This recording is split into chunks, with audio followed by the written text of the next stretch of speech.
ত্রিপুরা রাজ্যে বর্তমান অ্যাপ্রক্স ধরুন প্রায় 1 লাখের উপরে হবে।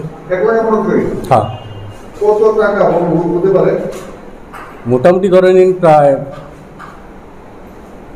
1,000-1,500 কোটি টাকা হবে। 1,500 কোটি না, 1,000-1,500 কোটি। এর মাধ্যমে কি আপনারা যারা আমানতকারী তাদের টাকা দেবেন আপনাদের মাধ্যমে আবেদন করবেন? না না না না না, যেহেতু ওয়েবসাইট চালু হয়েছে সেই ওয়েবসাইটের মাধ্যমে www.rosevalleyadc.com এই ওয়েবসাইটের মাধ্যমে আবেদন করতে পারবেন। আর রিপিট করুন তো আমাকে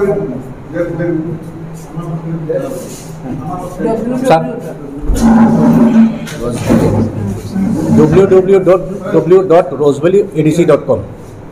আমরা যে সাংবাদিক সম্মান করেছি আমরা হচ্ছে রোজভ্যালি ফুল ওয়ার্কার অ্যাসোসিয়েশন ত্রিপুরা কমিটি। আচ্ছা, একটা কথা, যারা আমানতকারী তারা তার মানুষের বাড়ি থেকে টাকা নিয়ে এসে অফিসে জমা দেয়নি, তাদের বিরুদ্ধে আপনারা কী ব্যবস্থা গ্রহণ করছেন এবং এইসব অভিযোগটা কেন আসবে যে যারা এজেন্ট তারা কেন বা টাকাটা জমা দেয়নি এবং তাদের তো দায়িত্ব ছিল যে তাদের টাকাটা তারাই ফিরিয়ে দেওয়ার। এখানে তো যে কাস্টমার আছে উনি কি করবেন এই জায়গায়? অ্যাকচুয়ালি দেখুন, কিভাবে পাবে এই রিপোর্টটা তো আমাদের কাছে এখন নেই। সবাই তো বলছে, যারা আমানত করে সবাই বলছে, যারা কাস্টমার আছে তারা বলছে, অভিযোগটা করছে, সেটা প্রশাসন দেখবে।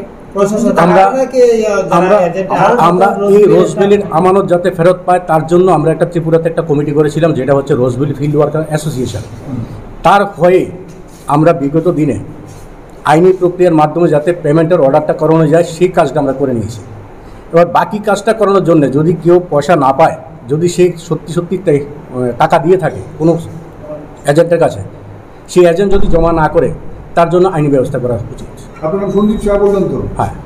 আর অনলাইনের www.rosevalleyadc.com।